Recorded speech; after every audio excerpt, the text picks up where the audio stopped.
Hello friends, कैसे हो आप सब लोग। आशा करती हूँ कि आप सब लोग अच्छे होंगे। ये पिक्चर मेरी बहुत पुरानी पिक्चर है, शायद 20 साल पुरानी पिक्चर है, जब मैं नई नई ड्राइविंग सीख रही थी। और यहाँ देखो, जब मैंने अपनी गाड़ी अंदर से ऑन की तो मैंने अपने वाइपर्स बंद करना भूल गई थी। तो देखिए कैसे स्नो उछलना चाहती है और गिरना चाहती है नीचे। तो मैंने ये रिकॉर्ड कर लिया क्योंकि बहुत ज़्यादा स्नो गिरी थी उस दिन। तो मैंने सोचा आप लोगों के साथ भी शेयर करती हूँ। और देखो कितनी स्नो जमी हुई है लोगों के, मेरे नेबर्स के कारों पर। सफाई करना बहुत बड़ी मुश्किल हो जाती है।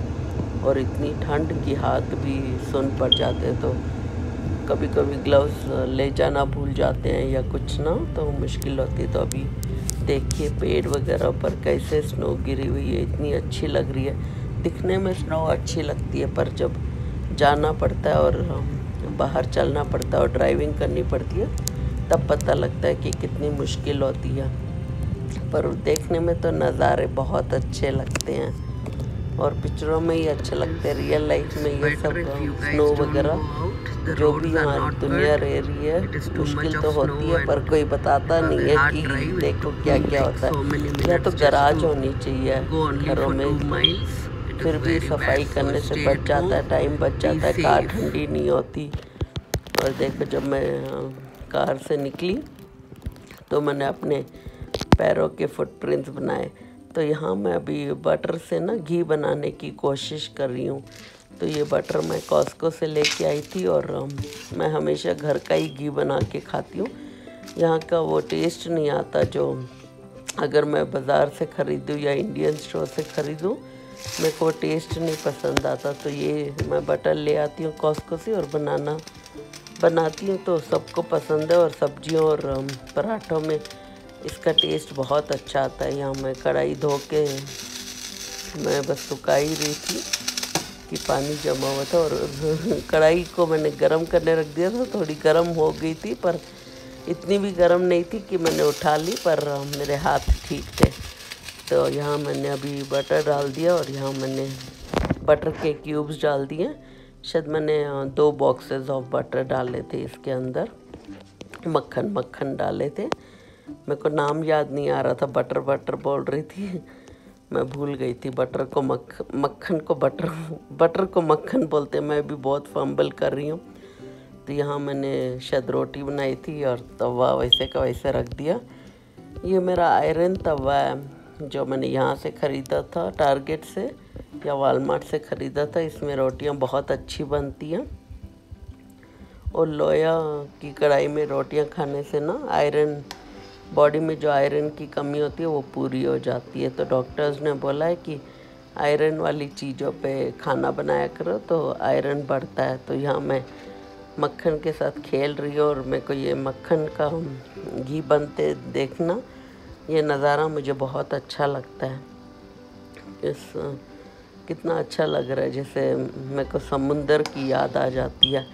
जैसे समुंदर में पानी होता है ना, मैं वैसे विजुअलाइज वैसे देखती हूँ।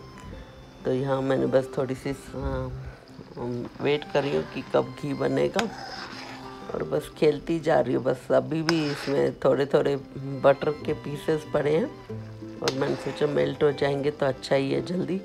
तो जल्दी घी पर जब मैं मक्खन बनाती हूँ तो मैं धीमी आंच पे रख के बनाती हूँ। तो यहाँ देखो थोड़ा मक्खन बनने की लास्ट स्टेज में आ गया है। तो ऐसे तेल दिखना चाहिए ऊपर, ताकि वो जो ऊपर वाली फोम होती है ना वो कम हो जाती है और ब्राउन होने शुरू हो जाती है। तो यहाँ मैं अभी भी खेल रही हूँ मक्खन के साथ और बस वेट कर रही हूँ कि कब ठंडा होएगा ताकि मैं पलटूँ। हाँ, यहाँ मक्खन घी में पिघल गया है और मैं अभी इस साफ़ सुथरी बॉटल में भर रही हूँ। और हमेशा बॉटल साफ़ सुथरी, हाँ, और सूखी होनी चाहिए अगर घी बनाना है तो तभी घी बहुत टाइम तक भी रहता है, एटलीस्ट 2 महीने 3 महीने आराम से रख सकते हैं। और मैं घी को कभी 3 लोग आराम से आधी आधी कटोरी खा सकते हैं। और खानी बस हमें 2 रोटी। दाल मखनी का पैकेट बोलते हैं हमें ये चाहिए है, हमें वो चाहिए। खानी बस 2 रोटियां हैं, जल्दी से 1 कटोरी सब्जी, भूख लग और छोटे से घर में रहने को मिल जाए। और क्या चाहिए। और तो ये मद्रास लेना वही मद्रास लेंटिल्स है, पर इनका टेस्ट एकदम दाल मखनी की तरह आता है। और फिर रात को बच्चों को पिज़्ज़ा खाने का मन था, तो ये मैं पिज़्ज़ा कॉस्को से ले आई थी, जहाँ पिज़्ज़ा का बेस मिलता है और टमाटो सॉस भी मिलता है। अगर तुम चाहो तो खुद अपने वेजिटेबल्स भी लगा सकते हो, पर मेरे पास उस दिन वेजिटेबल्स थे नहीं और बच्चे लोगों ने बोला कि बस हमें प्लेन पिज़्ज़ा ही खाना है, तो उन्होंने बस चीज़ डाला और अच्छा लगता है उनको ऐसे। शायद ऑलिव्स डाले थे, हाँ ऑलिव्स डाले थे उस दिन, और पिज़्ज़ा बना लिया। और तब फिर बाकी मैंने प्लेन पिज़्ज़ा ही बनाया। तो यही था रात का डिनर। और कभी कभी आराम से। और देखिए लोगों को पार्किंग करना भी नहीं आता। घर के आगे कितनी बुरी तरह पार्किंग की हुई है कि लाइंस भी नहीं दिख रही है, एकदम जैसे लाइंस के ऊपर कई कारें खड़ी है। कभी दरवाज़ा खोलना मुश्किल हो जाता है।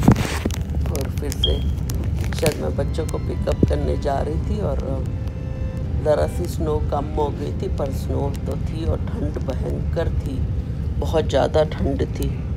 पर फिर भी ठीक था क्योंकि विंडशील्ड साफ़ सुथरी हो गई थी, तो मज़ा आया उस दिन। पर ठंड से नहीं बच सकते हम लोग। बस तो यही था। होप आपको ये सब नज़ारे देखने में अच्छे लगते हो। अगर आपको ये वीडियो पसंद आई है तो लाइक करना, शेयर करना, सब्सक्राइब करना। एंड मेरे चैनल को ज़्यादा सब्सक्राइबर्स मिले तो बहुत अच्छा लगेगा मुझे।